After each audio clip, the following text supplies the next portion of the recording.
Assalamualaikum, salam sejahtera. Bertemu lagi dalam TOC Foundation Program. Saya Harun Zainal.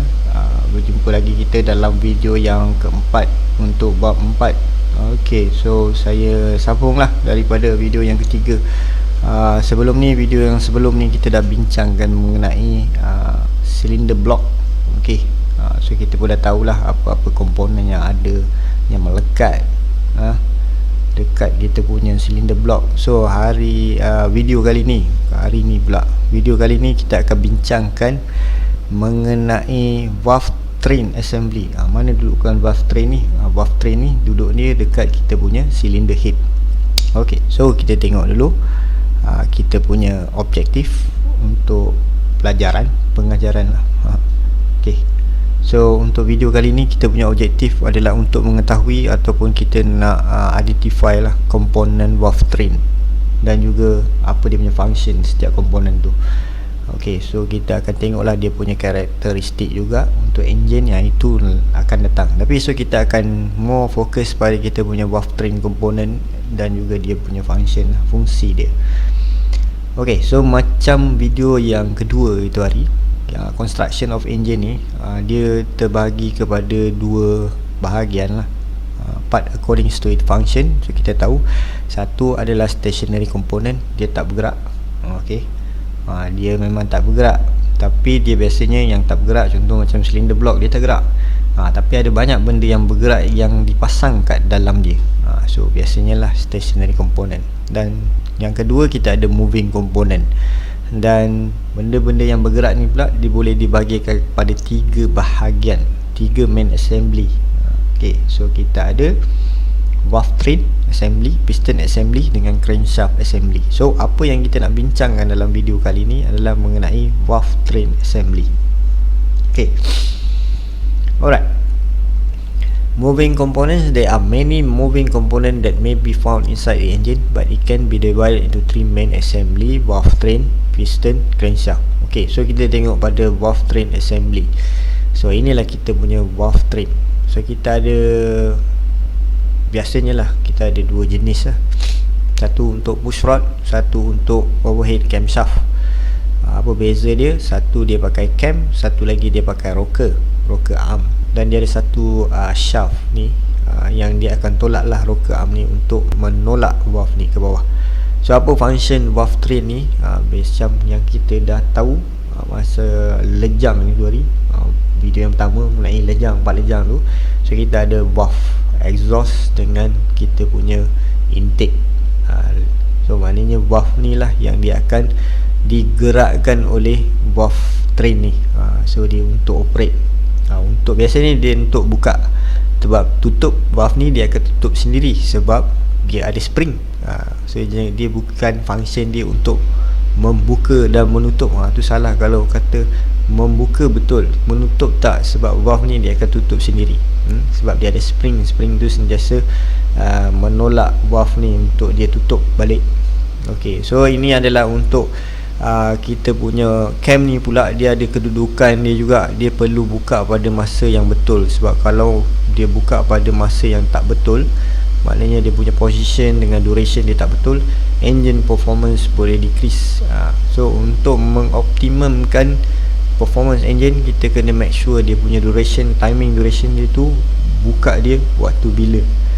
Sebab tu kita ada macam problem overlap valve ke apa tu semua. Inilah dia problem.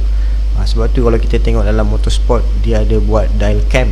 Diorang dial cam balik, tengok crankshaft punya pusingan, dia tengok juga cam tu buka bila, berapa degrees sebelum TDC ke, so before top dead center ke dia buka ke. So dia akan check balik lah. Ini semua adalah untuk memastikan dia punya position dan juga dia punya waktu bila dia buka.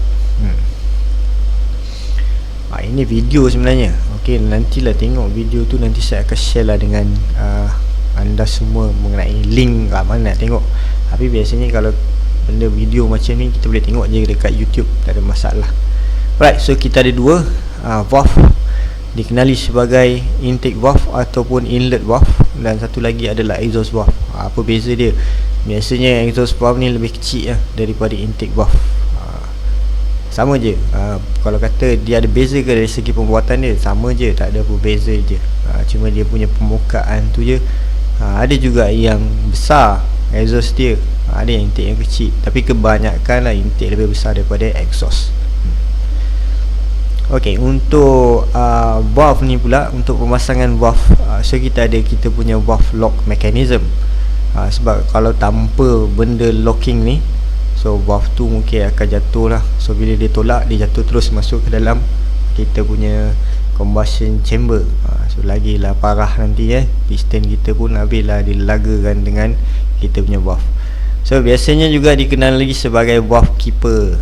Alright, dia function dia adalah untuk memastikan valve ni dia ada lock position to keep the valve mechanism assembly intact at all time. So kita punya valve spring retainer, kita ada spring valve seal, ada banyaklah valve seat. Ni valve seat. So ini adalah kita punya valve lock mechanism. Okay, so kita tengok pula, tadi valve lock, ini dia lock valve tu dekat atas ni, dia ada groove supaya dia tak bergerak. Kemudian kita ada valve spring, function dia adalah untuk tutup valve. Okay, provide resisting force when the camshaft or rocker arm is pressed against the valve to open and return the valve to their closed position. Valve spring ni juga kalau biasanya dalam performance engine lah, ada setengah performance engine mungkin dia punya tutup tu lambat. So maknanya kita ada problem pada valve spring. Valve spring ni dah tak kuat, maknanya dia dah, spring tu dah lembik lah kita cakap. So biasanya kita akan buat dia punya measurement lah, ataupun kita boleh buat, kita panggil dia macam performance test lah. Maksudnya untuk engine, untuk kita tahu ataupun kita kenal pasti yang valve spring kita ni memang ada problem. Ini untuk kita biasanya kita boleh gunakan biasanya dyno test pun boleh, kalau ada dyno test lah. Okay, so biasanya kena engine tu kena running lah untuk kita check kita punya valve spring condition. Tapi kalau tak running, biasanya kita nak buat overhaul, kita kena buka keluar lah, and then kita akan buat pengukuran. Ada mesin yang boleh kira berapa dia punya rate spring tu, berapa kuat kekuatan spring tu, tapi biasanya workshop tak ada pun tu. So biasanya kita buat pengukuran sajalah. Okay, mungkin dia dah jadi lebih pendek lah, biasanya dia terlalu compress sangat, dia akan jadi pendek. So kita kena tukar. Dia tak patah, jarang sangat dia nak patah. Okay, dan kita punya valve steam seal. Ini valve seal lah. So biasanya valve seal ni adalah untuk menghalang minyak daripada masuk ke bahagian stem valve ni lah, batang valve ni. So bila kalau dia masuk, nanti dia akan bercampur dengan bahan api tu. So ini yang akan membuatkan biasanya kalau broken valve seal, pembakaran yang berlaku tu takkan berlaku pembakaran yang sempurna. Dan biasanya kita akan tengok dekat bahagian exhaust kita ada keluar asap putih, asap putih yang banyak lah. Dan kita akan bau macam minyak terbakar. Tu biasanya kita tahu ini adalah valve seal problem. Dia akan sama juga macam kita punya piston ring juga problem, lebih kurang. Okay, so selain tu dia cakap as prevent engine oil from entering the combustion chamber that will cause high oil consumption and ultimately reduce engine performance. Memang sebab bila engine oil ni dia leaking, kita cakap dia bocor, dia masuk. So bila ada berlaku pembakaran, biasanya karbon pembakaran tu dia menghasilkan karbon tu akan jadi terlalu banyak. So bila terlampau banyak karbon ni biasanya karbon deposit lah kita panggil, dia akan melekat pada permukaan valve ni. So kita ada valve lah, kita punya margin valve tu. So dia melekat kat situ. Bila valve ni tutup, dia tak tutup dengan rapat lah. So mungkin dia akan berlaku kebocoran kat situ. Biasanya kalau dekat exhaust valve ni paling banyak lah karbon, sebab dia exhaust so apa masalah dia nanti, biasanya kereta tu susah nak start sikit lah, susah nak start. Kena start, guna pump minyak baru boleh start. Lepas tu dia punya idling pun tak berapa cantik. Ini problem, kadang-kadang terlalu banyak sangat carbon deposit. Okay, so kita ada untuk pusingkan cam ni, kita perlukan kita punya belting ataupun rantai. Biasanya kita tengok belting lah, ada juga yang dipusingkan rantai. So tujuan dia adalah untuk memastikan yang ini dia untuk synchronize atau untuk selaraskan pusingan crankshaft. Sebab crankshaft ni dia akan, fungsi dia akan naik turunkan piston. So maknanya kedudukan piston tu dekat mana, so dia akan adjust kita punya camshaft ni waktu bila dia nak turunkan valve dan bila dia nak tutup valve tu. Dia mesti juga dalam proper angle. Sebab tu biasanya pasang timing belt ni kita kena tahulah dia punya marking tu kat mana. Biasa kita cakap marking je lah, marking timing belt. So kita kena tahulah marking tu dekat mana. So biasanya memang semua kereta dia ada dia punya marking lah, dekat mana untuk kita positionkan dia. Dia ada marking dia. Kalau ikut marking tu tak ada masalah sebenarnya. Memang dia akan betul ngam cantik je. Waktu dia buka, dia punya opening angle dengan duration dia tu ngam je, sama je. Kalau lain lah kita pasang tak betul, tu akan jadi masalah jugalah. So itu nantilah kot belajar. Yang tu ke advance lah, asas tak ada kot. Nak belajar macam mana nak buka dan pasang ni timing belt ni. Tapi function timing belt tu adalah untuk selaraskan pusingan ataupun kenaikan piston tu dengan valve, bila waktu valve tu untuk dia buka dan dia tutup. Ok, so dan untuk valve pula, yang jenis untuk valve kita ada dua. Satu tadi saya cakap ada rocker arm, satu lagi cam. So untuk cam ni pula dia ada satu yang kita panggil dia sebagai valve lifter. Valve lifter ni ada dua. Satu dia operate secara hidrolik. So hidrolik ni maksudnya dia ada minyak lah. Dan satu lagi adalah mechanical. Dia punya function adalah untuk maintain valve clearance. Sebab valve clearance ni antara rocker arm, so maksudnya dia antara valve dengan kita punya cam, dia kena ada sedikit dia punya clearance adjustment dia. Tapi kalau macam hydraulic ni, valve lifter ni clearance dia kosong lah. Tapi kalau macam rocker arm tu, dia ada dia punya clearance dia. Dia tak boleh terlalu rapat sangat ataupun dia terlalu longgar sangat. Okay, so dia punya purpose dia adalah untuk make sure valve tu dia akan buka waktu betul, tutup dia pun tutup rapat. Inilah dia punya main purpose dia. Biasanya valve clearance ni dia dah set oleh manufacturer. Dia dah bagi tahulah berapa nak set. So kita ikut sajalah. Hydraulic valve lifter does not require any valve clearance adjustment, but mechanical valve lifter does.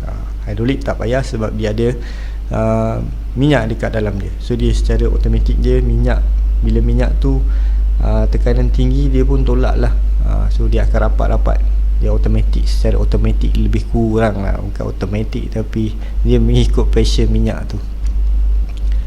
Ok, untuk mechanical, kita akan perlu buat adjustment. Sebab apa? Sebab mengikut keadaan bila enjin dah selalu jalan, so akan berlaku hakisan. So kita punya ruang tu makin lama dia akan semakin besar. So kita kena tukar kita punya shim, valve lifter shim. Dia duduk kat sini. So dia duduk dekat sini, dekat atas stem valve ni, dan di bawah dekat sini duduk. Okay. Dia juga dipanggil sebagai tapered shim. Ada yang panggil tapered, ada yang panggil valve lifter shim. Yang tadi tu kita panggil dia bucket shim. Alright, so located between the cam loop of the camshaft and the shim bucket that sit on top of the valve stem. Hydraulic valve lifter no longer require shim to meet the valve clearance specification anymore as it self-adjusting. Untuk hydraulic memang tak ada, tapi untuk mechanical ada. So kita kena buat pengukuran sebelum kita nak tukar dia. Sebab kita kena tahu dulu berapa kita punya gap. So biasanya kita akan guna feeler gauge dulu, kita check. Kemudian kita akan buka dan keluarkan SIM ni, dan kita akan buat tambahan lah berapa. Okay. Sebab tu dia ada berapa banyak size dia. Yang ni pun kita kena follow pada manufacturer punya specification lah. Bukan main ikut tambah saja. Sebab tu dia ada nombor-nombor dia. Ni bukan duit shilling, tapi dia adalah SIM, macam washer lah, lebih kurang washer, tapi dia lagi kuat sikit daripada washer. Ada banyak size, so kita follow je dengan size dia lah. So ini tadi saya tunjuk macam mana kita boleh tahu. So biasanya kita akan buat kita punya measurement, valve clearance measurement dulu, untuk kita check. Kalau dia terlalu besar, then kita kena tukar kita punya SIM. Kalau tak ada, kalau okey tak perlu tukar. Untuk hidrolik tak perlu pun, biasanya dia akan kosong. Kita tak boleh masuk pun kita punya yang ini, tak boleh masuk dah. Tapi yang ini kita boleh masuk lah. So biasanya kita akan check pada bahagian apabila valve tadi tertutup penuh, baru kita boleh check. Yang ini biasanya dalam bahagian advance lah untuk kita check ni. Tapi kita kena tahulah, biasanya kenapa nak kena buat measurement. Biasanya kita akan ada pasang bunyi engine kuat, tik tik tik tik, ticking sound yang kita panggil. So kita perlulah check kita punya valve clearance. Ada setengah kereta, ada setengah manufacturer, kalau kita hantar service center, dia ada dia punya duration tu. Biasanya dalam kata 100,000 km, dia akan check, ataupun 50,000 km dia akan check. So ikutlah dia punya schedule tu. Biasanya service center dia ada lah, tapi mungkin workshop biasa tu tak ada lah. Biasanya kita tunggulah sampai ada bunyi kuat, barulah kita nak buat inspection. Biasanya dia akan bunyi lah, dan kita punya performance pun akan kurang. Ok, so kita pergi pada rocker arm. Sama juga function dia tadi, cuma dia tak ada cam. Dia gunakan rocker arm ni ataupun push rod ni untuk tolak rocker arm, dan rocker arm ni akan tolak valve ni. Dia punya operation linearly via the push rod that push the rocker arm up and down to open the intake and exhaust valve. So kita ada rocker arm, itu je beza dia. Ok, push rod, normally found in overhead valve engine, OHV. Ini function dia lah. Push rod ni dia akan tolak rocker arm. Yang tadi rocker arm dia tolak valve. Yang ini push rod, function dia adalah untuk menolak pula rocker arm. Itu je. Inilah kedudukan dia kalau kita nak tengok. So kita ada juga camshaft yang pusing, tapi camshaft ni dia bersambung pada kita punya push rod. Yang tadi tu camshaft yang tolak kita punya valve, tapi yang ini camshaft pusing ataupun tolak kita punya push rod, dan dia ada dia punya tappet juga. Alright, so kita pun boleh, biasanya kita buat measurement dekat kita punya tappet lah. Itu saja untuk kali ni. So harap-harap faham lah mengenai kita punya valve train mechanism ataupun valve train assembly. Alright, so dia ada sama je. Yang lain semua sama, ada spring, ada valve, dan dia ada locking mechanism. Dia ada dia punya lock, ada dia punya spring. Tappet clearance dia sama juga, kita boleh check, dan kita boleh buat adjustment juga, sama. Ok, semua yang ini lebih kepada mechanical, dia tak ada hydraulic type. Ok, so saya rasa setakat ni je lah dulu kita bincang untuk valve train assembly. So kita akan sambung pada video yang akan datang untuk komponen-komponen engine yang lain lah. Okay, so terima kasih atas kesudian menonton video keempat ni. So semacam biasa, sekiranya ada apa-apa soalan, saya rasa mungkin banyak soalan kot untuk yang ini, boleh lah tanya saya di link yang ke bawah ni. Okay, so saya akan cubalah menjawab soalan-soalan yang dikemukakan tu. Okay, so jumpa lagi di video yang akan datang. Terima kasih atas kesudian menonton video ni.